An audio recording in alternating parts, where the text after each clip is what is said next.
Alright, short war for today. These fights were taken at like 3 a.m., so not exactly going to be the cleanest fights I've ever done. But I'm on Path 9 again. This is second war of the season versus well-known Turkish alliance because they are known modders. I am still very confused on how they are even allowed to exist, but yeah, not much to this fight. But as you can see, I'm not at my sharpest at this moment. I just get hit with a combo. But basically, all you want to do in this fight is play it slow. Prowler's gonna do very well to keep Sentinel's power under control. And none of his damage is reliant on crits. I mean, his ruptures, like how many ruptures he places, is reliant on crits, but his rupture damage it doesn't get countered by like crit resistance. And you can increase the amount of crits that you can get anyway. So there's really nothing to this fight. Just don't die and don't get hit like an idiot, but I'm finding that kind of hard to do at the moment. So here I put the Incinerate on, and of course I get 2 ruptures on me immediately, which is not great. But other than that, it's just waiting out the timer. I throw the L2, got some nice ruptures on, and yeah, he's more than dead. So that was pretty simple. Then after that is this Weapon X. It is rank 3 on rank 3. We're going to be taking it with Dust this time. Taken it with Dust in previous seasons, but this fight is not too bad. She's immune to both of the debuffs, so there's really nothing to this node. It's just a regular Weapon X fight with some, I believe, Power Focus. Yeah, Power Focus 1 and an Indestructible, which doesn't last that long, so it's fine. But yeah, you just have to play around his abilities. So here I bait the heavy and use my light attack to inch in closer. Thus, heavy reach is very, very nice. And here I just want to keep his rage or his berserk under control. He does regen quite a bit from it, but here he's about to fall out of it. Throw the L1. Tactic really helping out here in terms of damage, getting some nice crits there as well. But yeah, the Indestructible is a little annoying, slowing the fight down, but it doesn't matter. It's very safe. And Dust basics hit pretty hard on their own when you're boosted up in war, so adding the red numbers from the tactic as well on top of that is very nice. So here, he just about enters Berserk, but I throw my Relic, so it's fine. And I'm trying to get him to throw a heavy here, just like and then I just decided, you know what, I'm just gonna light intercept. So yeah, I couldn't get a free opening there, but here he is stubbornly not dying, regenning everything.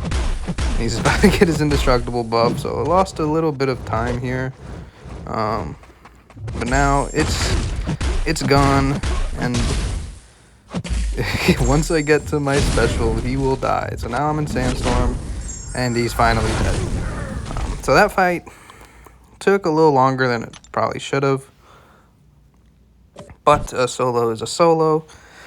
Then after that, if I remember correctly, yep, I've got this Onslaught, and if I remember correctly, I also played this one like absolute shit. So there's Thorns here, and Be Like Water, which just makes him unblockable if you inflict the non-damaging debuff on him.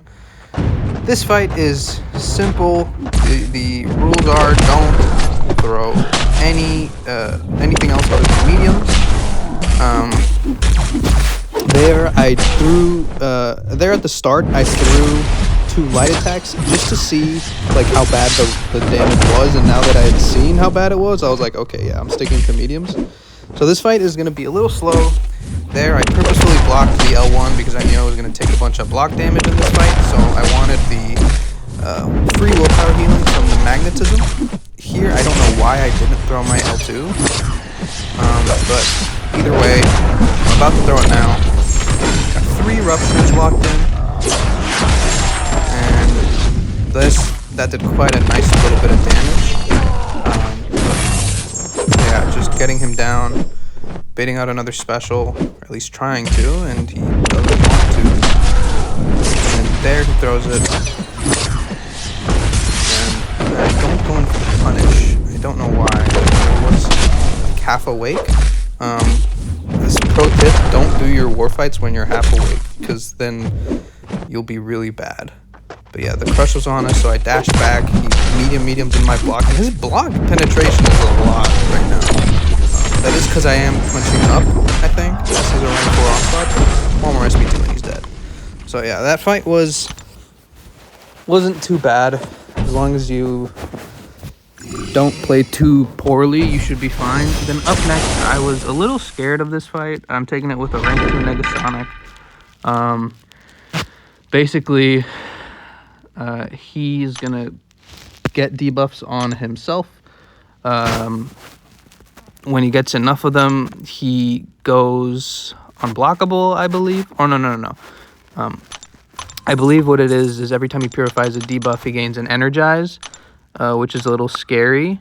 And also you want to manage the distance while you're fighting him so that he doesn't get too many debuffs on himself and he doesn't root you, which would be really bad. So that he immediately hitting like 6k into my block while I parried was not a good sign. Oh yeah, and after a certain number of purifications, he goes unblockable. But the tactic really helps here. And just finding openings here. So yeah, now he's unblockable. And honestly, I just decided to spam L1s here. Just to, one, create a little bit of distance, and just to keep the fight moving, just to keep finding openings through the unblockable. Here, just using the unblockable to find openings, and he's about to root me, I think. So I have the special at the ready, and I'm waiting for it. It doesn't come, but I managed to get the last debuff on him, so we bypassed the root phase, and at that point, he's already dead. So the special 2 wasn't necessary at all. So yeah, that was it for the final war of War 2. But yeah, not too bad, not too bad.